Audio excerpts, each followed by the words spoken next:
Good day, learners! This is Shania May B. Palispis, a BS.Ed English first-year student of Negros Oriental State University, Shaton Campus. Welcome to Building and Enhancing New Literacies across Curriculum class. For today's video, I will be discussing about digital or cyber literacy. Now for the objectives, define digital or cyber literacy, elaborate cyber citizenship, and determine netiquette and safety use of digital media. So in this lesson, we'll talk about how knowledge in the digital and internet world can help us make better decisions. First, let us define what is digital and what is literacy.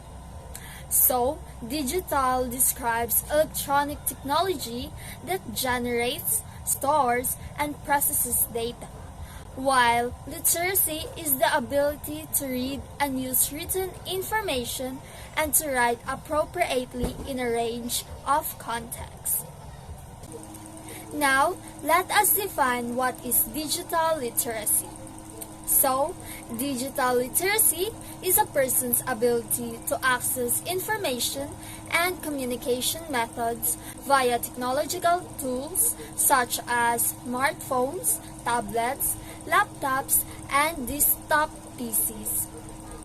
So, it is an individual's ability to interact with the digital environment and operate technology safely by knowing what to do and what not to do and how to avoid unnecessary risk. Next is cybersecurity.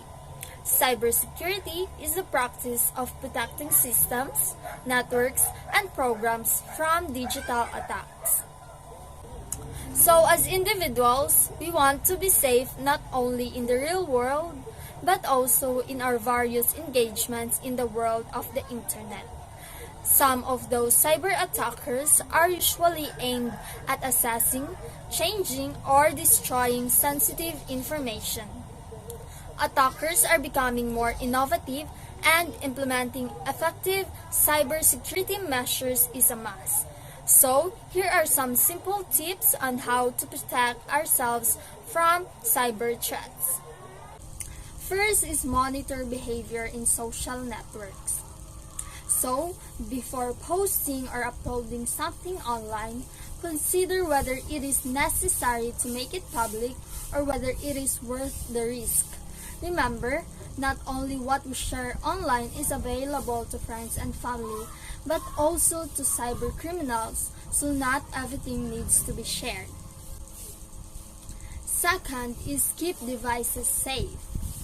It is important to protect your technologies by installing antivirus software, configuring device settings, and completing software updates. Third is understand how best to use passwords. Passwords must be complex and difficult to guess while remaining memorable. One strategy is a passphrase, or a password derived from the first letter of each word in the phrase. Another thing is that there is a password manager app called KeePass that is free to help keep track of all the passwords. Finally, and most importantly, do not use the same password for all accounts. Fourth is handle unsafe content. Know how to respond or react to potentially dangerous situations online, such as suspicious emails, pop-ups claiming your computer is infected, and BitTorrent sites. Fifth is consider safety for the future. Take personal responsibility for using devices with extreme caution and critical thinking when online. Moving on, let's talk about what is cyber citizenship. What is cyber citizenship? So, citizenship is a traditional value that is now being applied to a new medium, the internet. Being responsible when using the internet is referred to as cyber citizenship. So what we do online when no one is looking says a lot of one's character and morals. The power of this digital world comes with responsibilities and of course consequences. So whatever we do online has both positive and negative consequences. Just like in life, we can explore and navigate all information available online through the digital world. But we must practice cyber citizenship or web manners and etiquette. So, here are ways on how to be a good cyber citizen. First is, be careful and critical for whatever you post online that could be visible to the public, even if on a private page through tagging a friend. We must be aware that our mentions and comments on various pages are visible to our online friends, and in some cases, mutual friends of our friends. So whatever you're tagging to your friend, whether it is a meme or a viral issue or something from the internet, keep in mind that it is visible to the public unless you change your privacy settings to only me. Second, if you have a problem with someone, go to that person or an adult to help work it out instead of posting your expressions online. Reaching out personally is always the best way to resolve any personal issues. If at all possible, avoid posting screenshots of your conversations with the person with whom you have a problem. It is not only his or her life that is being exposed to the public, but also yours. So if your only intention is to go viral, it is not helpful and it will not solve whatever problem you two are having. Third, use the internet to help you with your schoolwork, but give credit to the sources you use and critically analyze everything you search online. We are all aware that plagiarizing is a crime.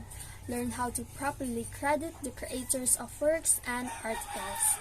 If possible, paraphrase the information rather than simply copying and pasting it.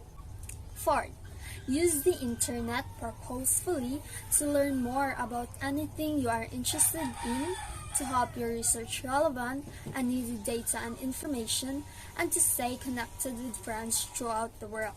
So, let us use the internet in the most positive way possible.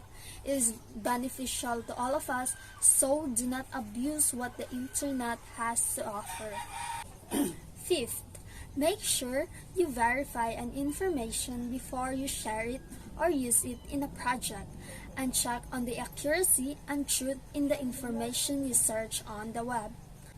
So, if the information we get online is worth sharing and reading, there must be a legitimate references to prove that it is true and useful. 6. Give out certain information only.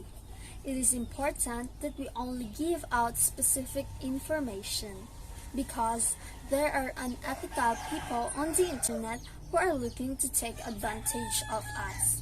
It is important to understand what types of information these individuals are seeking and how they can use your data to harm you.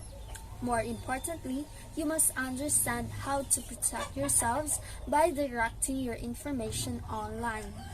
7. Don't answer questions that makes you uncomfortable.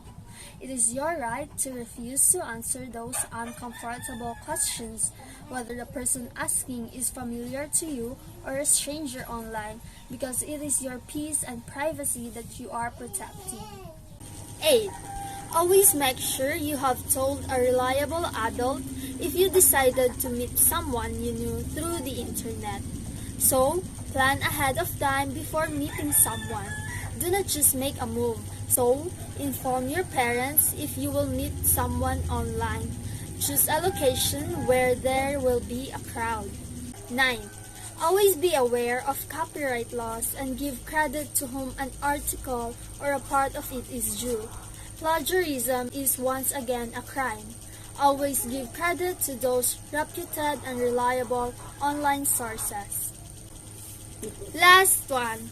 Use only the computers that you are allowed to use. Avoid hacking. So, only use computers or other gadgets that you own. And if you are only renting one, make sure to log out your accounts to avoid being hacked. And if you use the rented one and someone's account is logged in, don't hack it. Instead, log it out. Now, let's talk about the importance of cyber citizenship. Number 1, it keeps the internet free from hurtful statements. It will reduce negativity and most likely limit toxic issues and hatred online.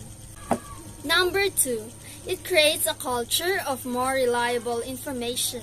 So, if we apply the tips on how to be a good cyber citizen, the spread of fake news will be reduced as well as the number of people who believe easily in fake news. Number 3, it gives provisions for people to be given credit for what they created. Being credited for our work is important, so always give credit and don't just copy and paste. Number 4, more criminals or bullies can be caught when kids are honest and talk to adults. Criminals or bullies can be caught or identified especially when they target children because children are honest. Last, it keeps information private. So, if we know how to be a good cyber citizen, it will be easier for us to filter and know what to share or post online and what not to share or post. Moving on, let's talk about the proper netiquette and safety use of digital media. First, make sure you have the correct address with proper spelling, correct link, and you are sending the information to the right person when doing it online. When conducting an online transaction with the correct person, make sure to provide the correct information such as the correct address with proper spelling and the correct link. Second, check information before sending or posting any message and avoid false statements and information on the web or forwarding junk mail or chain letters to family or friends. Before sending or posting messages online, double-check them and avoid spreading false statements and information by forwarding junk mail and chain letters. Third, reread what you wrote to make sure it is what you want to say and the other person would interpret it the same way. When writing a message to be sent, make sure to reread it to ensure that it is exactly what you want to say and to avoid misinterpretation by others. Fourth, keep your comments clean and don't confront others online or say anything that could be hurtful to them. When commenting or reacting online, keep it clean or positive in the eyes of the public.